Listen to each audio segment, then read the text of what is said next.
ਤੇ ਆਪਾਂ ਗੱਲ ਕਰੀਏ ਕਾਂਗਰਸ ਦੀ, ਕਾਂਗਰਸ ਨੇ ਕਹਿੰਦੇ ਆਪੇ ਹੀ ਵੰਡ ਲੈਣਾ ਸੀਟਾਂ, ਸ਼ਰਮਾ ਜੀ 390 ਤੇ ਲੜੂਗੀ। ਪ੍ਰਵੀਨ ਜੀ, ਅਜੇ ਤੱਕ ਵੀ ਦੋ ਧਿਰਾਂ ਪੰਜਾਬ 'ਚ ਮੰਨਣ ਨੂੰ ਤਿਆਰ ਨਹੀਂ ਕਿ ਸਾਡਾ ਸਮਝੌਤਾ ਹੋ ਗਿਆ। ਠੀਕ ਹੈ ਜੀ। ਨਾ ਕਾਂਗਰਸ ਮੰਨ ਰਹੀ ਹੈ ਇਸ ਗੱਲ ਤੇ, ਨਾ ਆਮ ਆਦਮੀ ਪਾਰਟੀ ਮੰਨ ਰਹੀ ਹੈ। ਹੂੰ ਹਾਂ, ਸਮਝੌਤੇ ਦੇ ਅਸਾਰ ਇਸ ਗੱਲ ਤੋਂ ਲਾ ਲਓ ਕਿ ਮੈਂ ਦੋ ਘਟਨਾਵਾਂ ਤੁਹਾਡੇ ਸਾਹਮਣੇ ਰੱਖਣਾ। ਦਿੱਲੀ 'ਚ ਕਾਂਗਰਸੀਆਂ ਦੀ ਬੈਠਕ ਹੋਈ, ਗੰਭੀਰ ਬੈਠਕ ਸੀ। ਕਹਿੰਦੇ ਜੀ, ਇੱਕ ਧਿਰ ਕਹਿ ਰਹੀ ਸੀ ਕਿ ਸਮਝੌਤਾ ਨਹੀਂ ਕਰਨਾ, ਇੱਕ ਧਿਰ ਕਹਿ ਰਹੀ ਸੀ ਸਮਝੌਤਾ ਕਰਨਾ। ਤੇ ਜਿਹੜੀ ਧਿਰ ਜ਼ੋਰ ਦੇ ਕੇ ਕਹਿ ਰਹੀ ਸੀ ਕਿ ਸਮਝੌਤਾ ਨਹੀਂ ਕਰਨਾ, ਰਾਜਾ ਵੜਿੰਗ, ਸੁਖਜਿੰਦਰ ਰੰਧਾਵਾ, ਪ੍ਰਤਾਪ ਬਾਜਵਾ, ਭਾਰਤ ਭੂਸ਼ਣ ਆਸ਼ੂ, ਹੈ ਨਾ, ਇਹ ਸਾਰੀ ਵਾਲੀ ਧਿਰ। ਤੇ ਕਹਿੰਦੇ ਜਦੋਂ ਬੈਠਕ ਖਤਮ ਹੋ ਗਈ ਸਾਰੇ ਬਾਹਰ ਆ ਗਏ, ਖੜਗੇ ਤੇ ਰਾਹੁਲ ਲੋਰੀਆ ਜੀ ਅੰਦਰ ਸੀ। ਇਹ ਧਿਰ ਜਿਹੜੀ ਧਿਰ ਕਹਿੰਦੀ ਸੀ ਸਮਝੌਤਾ ਨਹੀਂ ਕਰ ਰਹੇ, ਇਹਨਾਂ ਚੋਂ ਇੱਕ ਅਹਿਮ ਲੀਡਰ, ਵੱਡਾ ਲੀਡਰ ਅੰਦਰ ਜਾ ਕੇ ਕਹਿ ਕਰਤਾ ਲਿਓ ਜੀ, ਕਹਿੰਦੇ ਤੋਂ ਬਿਨਾਂ ਨਹੀਂ ਸਰਨਾ। ਠੀਕ ਹੈ। ਪੂਰੀ ਮੀਟਿੰਗ 'ਚ ਵਿਰੋਧ ਕਰਨ ਵਾਲਾ ਲੀਡਰ ਅੰਦਰ ਜਾ ਕੇ ਗੁਪਚੁਪ ਤਰੀਕੇ ਨਾਲ ਕਿਹਾ ਜੀ ਸਮਝੌਤਾ ਤਾਂ ਕਰ ਲਿਓ ਜੀ। ਤੇ ਕਹਿੰਦੇ ਜਦੋਂ ਇਹ ਗੱਲ ਕਰਿਆ ਆ ਤੇ ਬਾਅਦ ਚੋਂ ਇਹ ਗੱਲ ਪੰਜਾਬ ਪਹੁੰਚਦਿਆਂ ਤੱਕ ਬਾਕੀ ਲੀਡਰਾਂ ਨੂੰ ਪਤਾ ਲੱਗ ਗਈ, ਹੁਣ ਸੱਤੀ ਕੱਪੜੀ ਅੱਗ ਲੱਗੀ ਹੋਈ, ਕਿਹਾ ਕੀ ਕਰੀ ਜਾਂਦੇ ਤੁਸੀਂ। ਠੀਕ ਹੈ।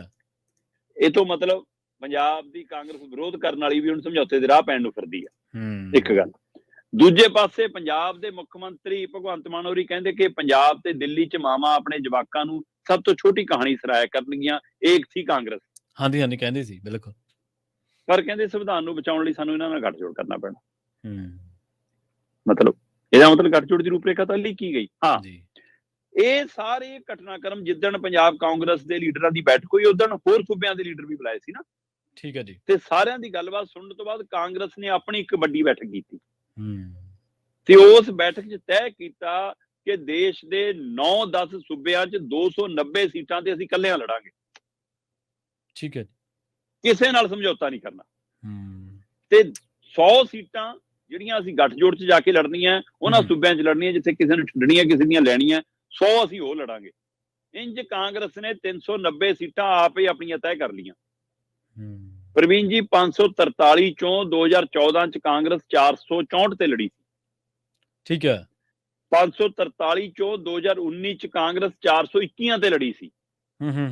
421 ਤੇ ਲੜ ਕੇ ਜਿੱਤੀਆਂ ਕਿੰਨੀਆਂ ਸੀ? 52। ਪਰ ਕਹਿੰਦੇ ਜੀ ਇਹ ਇਕੱਲੀਆਂ 52 ਹੀ ਥੋੜਾ ਨੇ, ਜਿੱਥੇ ਅਸੀਂ ਦੂਏ ਨੰਬਰ ਤੇ ਆਏ ਉਹ ਵੀ ਸਾਡੀਆਂ ਨੇ।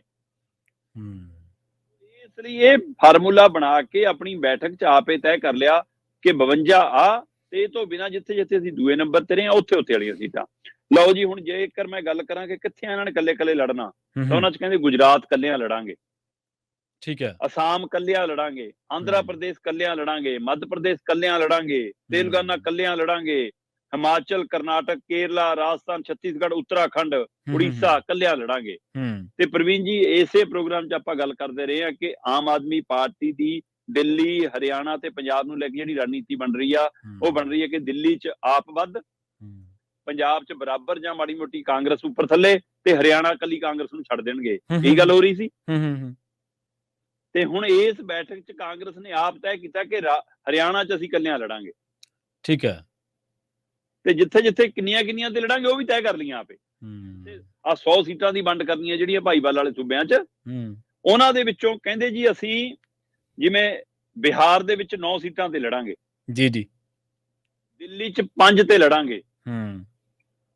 ਇਸੇ ਤਰ੍ਹਾਂ ਕਹਿੰਦੇ ਜੀ ਅਸੀਂ ਮਹਾਰਾਸ਼ਟਰ 'ਚ 26 ਸੀਟਾਂ ਤੇ ਲੜਾਂਗੇ ਜੀ। ਜੰਮੂ ਕਸ਼ਮੀਰ 'ਚ ਅਸੀਂ 3 ਤੇ ਲੜਾਂਗੇ। ਠੀਕ ਹੈ ਜੀ। ਪੱਛਮੀ ਬੰਗਾਲ 'ਚ 5 ਤੇ ਲੜਾਂਗੇ। ਉੱਤਰ ਪ੍ਰਦੇਸ਼ 'ਚ 16 ਤੇ ਲੜਾਂਗੇ। ਤਮਿਲਨਾਡੂ 'ਚ 10 ਸੀਟਾਂ ਤੇ ਲੜਾਂਗੇ, ਹੈ ਨਾ। ਇਸ ਤਰ੍ਹਾਂ ਦਿੱਲੀ ਦੇ ਵਿੱਚ 5 ਸੀਟਾਂ, ਪੰਜਾਬ ਦੇ ਵਿੱਚ ਕਹਿੰਦੇ ਜੀ ਸਾਡੀਆਂ 8 ਸੀਟਾਂ ਸੋ ਤੈਅ ਕਰ ਲੀਆਂ ਜੀ। ਤੇ ਜੇ ਦਿੱਲੀ 'ਚ ਤੁਸੀਂ 5 ਤੇ ਲੜ ਰਹੇ ਹੋ, ਇਹਦਾ ਮਤਲਬ 5 ਸੀਟਾਂ ਤੁਸੀਂ ਆਮ ਆਦਮੀ ਪਾਰਟੀ ਲਈ ਛੱਡ ਰਹੇ ਹੋ।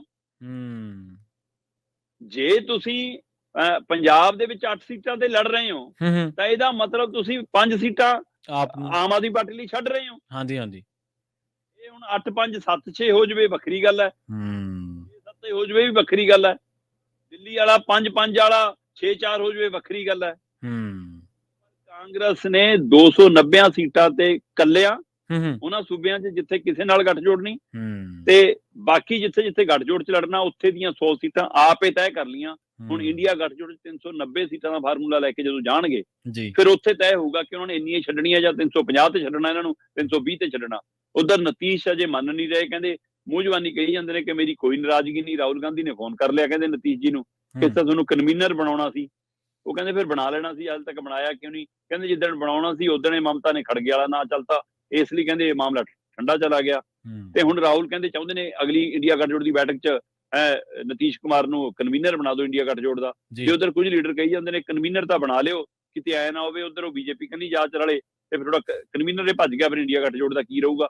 ਸੋ ਅਜੇ ਤੱਕ ਇਹਨਾਂ ਨੂੰ ਸਮਝ ਨਹੀਂ ਆ ਰਿਹਾ। ਤੇ ਆਹ ਸੀਟਾਂ ਵਾਲਾ ਫਾਰਮੂਲਾ ਜਦੋਂ ਮੀਟਿੰਗ 'ਚ ਗਿਆ ਤਾਂ ਖਿੱਚੋਤਾਣ ਵਧਣੀ ਹੈ, ਘਟਣੀ ਨਹੀਂ। ਇਸੇ ਦਾ ਲਾਹਾ ਬੀਜੇਪੀ ਨੇ ਲੈਣਾ। ਨਿਤਿਸ਼ ਕੁਮਾਰ ਇੱਕ ਚੰਗਾ ਮੌਸਮ ਵਿਗਿਆਨੀ ਹੈ ਨਾ ਸ਼ਰਮਾ ਜੀ, ਸਿਆਸੀ ਵੱਟੇ ਉਹਨੂੰ ਪਤਾ ਹੈ ਕਿੱਥੇ ਕਿੰਨੇ ਕੁ ਪਾਉਣੇ ਆ ਤੇ ਕਦੋਂ ਕੁ ਪਾਉਣੇ ਆ, ਬਿਲਕੁਲ ਤਾਂ ਕਰਕੇ ਉਹਦੀ ਭਰੋਸੇਯੋਗਤਾ ਜਿਹੜੀ ਉਹਦੇ ਤੇ ਥੋੜਾ ਡੈਂਟ ਪਿਆ ਹੋਇਆ।